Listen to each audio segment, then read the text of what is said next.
गुजरात के नवाह में वाक़े धूल का देहाती लड़का सऊदी अरब में जाकर मिलियनियर बिलियनियर हो गया। क्या बचपन में कोई ऐसा ख्वाब देखा था? बचपन में ख्वाब तो नहीं देखा था, लेकिन बचपन में ये ज़रूर ख्वाब था कि ज़िंदगी में कुछ करना है और उसके लिए बड़े भाई ने तैयार कर दिया और अल्हम्दुलिल्लाह इस वक्त उस पे गामज़ान। ज़िंदगी हो या कारोबार, इसमें नशेब व फराज तो आते हैं। नशेब कब देखा और फराज कब? सिर्फ़ एक नशेब व फराज ज़िंदगी में बस देखा है। जब कोविड आया तो उस वक्त सारी दुनिया ही देख रही थी, उस वक्त देखा है। उसके अलावा अल्लाह ताला का बहुत शुक्र है कि मैंने ज़िंदगी में कभी नशेब नहीं देखा, हमेशा फराज देखा। हर कामयाब आदमी की कोई ना कोई खूबी होती है जो उसको ऊपर लेकर जाती है। आप में वो कौन सी है? मेरे ख्याल में दो चीज़ें हैं। एक मेरे वालिदैन की दुआएं हैं, दूसरा बड़े भाई की तरबियत है, तीसरा मैं अपने काम से बहुत मुखलस हूँ। नहीं, दयानतदार तो हर कोई होता है। क्या ख़ास चीज़ है उस दयानतदारी में? कि मैं अपने काम को बहुत दिल से करता हूँ, दिल जमी से करता हूँ। दिन में कितने घंटे काम करते हैं? शुरू में तो तकरीबन 16 घंटे भी मैंने काम किया है। तो इस वक्त भी जब तक मेरी टेबल पे काम पड़ा है, मैं टेबल से ऑफिस से जाता नहीं हूँ, अपना काम ख़त्म करके मैं ऑफिस से उठता हूँ। आपने सऊदी अरब में जाकर बहुत कमाया, पाकिस्तान को क्या लुटाया? पाकिस्तान को मेरे ख्याल में जितना हम लुटा रहे हैं, हमारा लुटा रहा है, कोई भी पाकिस्तानी नहीं लुटा रहा है। यहाँ आपके क्या क्या बिजनेस हैं? यहाँ पे पाकिस्तान में हमारा अस्कान हाइट्स के नाम से इस्लामाबाद में ऑफिस है, वहाँ पे बिज़नेस है। गुजरात में हम अस्कान टेल के नाम से, सऊदी टेलीकॉम के नाम से बिज़नेस कर रहे हैं। अस्कान इलेक्ट्रॉनिक स्टोर है हमारे।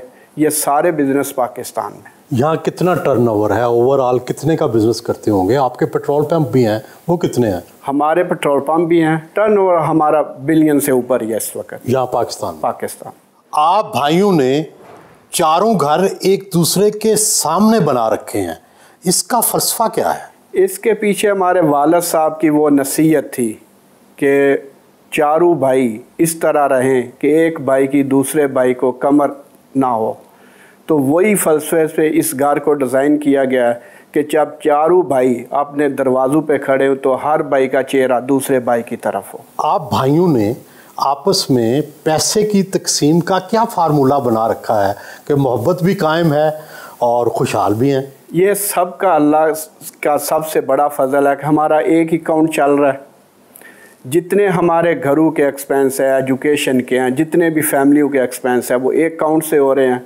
दूसरे भाई को पता भी नहीं होता कि मेरे बच्चे की तरबियत या इसका फ़ीस कहाँ से जा रही है, वो ऑटोमेटिकली। नहीं, क्या तनख्वाहें मुकर्रर हैं या बजट मुकर्रर है कि हर फैमिली जो है इतना बजट इस्तेमाल कर सकती है? नहीं, उसमें यह है कि बजट मुकर्रर है कि हर घर का इतना बजट महीने का हो सकता है।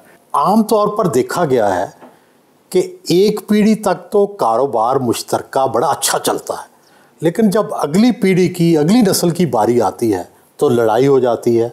आपने इस हवाले से क्या कोई तरीक़ेकार तय किया है? हमने चोई साहब उसका एक डॉक्यूमेंट तैयार किया हुआ है कि जब तक एक भी भाई हम में से ज़िंदा है, कोई इस ग्रुप को चेंज नहीं कर सकता, कोई इसके असासे तकसीम नहीं कर सकता।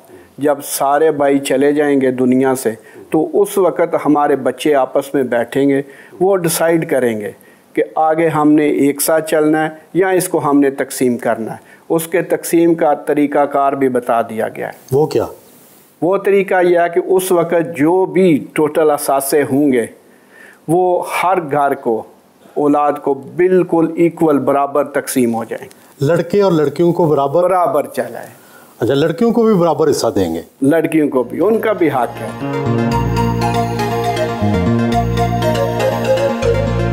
फैमिली लाउंज में जमा थे।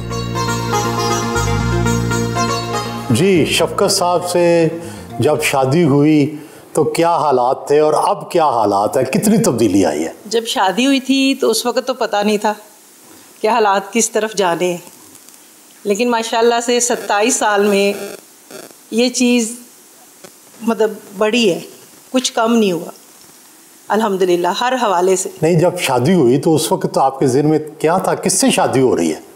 ज़ाहिर है एक मर्द से ही हो रही थी। नहीं, मर्द से नहीं, कितने खुशहाल, कितने अमीर। नहीं, ये चीज़ें हमने आज तक कभी इनको कंसीडर ही नहीं किया कि ये कुछ हो तो फिर खुशी मिलती है। शादी से पहले क्या एक दूसरे को देखा था? बिल्कुल भी नहीं, बल्कि कभी बात भी नहीं हुई थी फ़ोन पे हमारी। तो इनकी सबसे अच्छी शफकत साहब की बात कौन सी है? तकरीबन 99.9% हर बात ही मुझे पसंद है और बहुत अच्छी है माशाल्लाह। और वो जो 0.1% खराबी है वो क्या है? एक तो वो एतमाद कर लेते हैं हर बंदे पे, ट्रस्ट करते हैं कि जैसा मैं हूँ वैसा सारी दुनिया है। एक थोड़ा सा बस। दूसरा ये आजकल फ़ोन नहीं उठाते, बस इसके अलावा और कुछ भी नहीं। इन्होंने शुरू से ही फ्रेंडली रखा है सब कुछ। मुझे लगता है कभी शायद ज़रूरत ना पड़ी हो कि मैं किसी और को जाके बात बताऊं। सबसे पहले जो है वो मैं इनको ही आगे बताता हूं अभी तक। पहले दिन जब इस घर में आई हूँ मुझे वो अपने वालिद साहब की तरह लगे हैं। मैंने कभी उन्हें सुसर माना नहीं, मैं कहती भी उन्हें अब्बू, वो अब्बू है, ये अम्मी है। और ये कि मुझे पहले दिन से अपने इस घर में अपनायत मिली है, मुझे कोई डिफ़िकल्टी नहीं हुई है एडजस्ट करने के लिए। और जिस तरह से वो अपनी बेटियों के साथ हैं, मुझे किसी हद तक लगता है वो बढ़ के वो मेरे से उससे प्यार करते हैं अक्सर, कि हर चीज़ में प्रायोरिटी। खाने में क्या पसंद है? खाने में इनको मेरा तो है फेवरेट, इनको लगता है 3 मिल केक। वो जब भी सऊदीया से आएँ तो वो ज़रूर फरमाइश करते हैं कि वो केक ज़रूर बनाए। पापा से मैंने बहुत कुछ सीखा है कि मेहनत करोगे तो आगे जाओगे, और तो मेहनत ही सब कुछ होती है।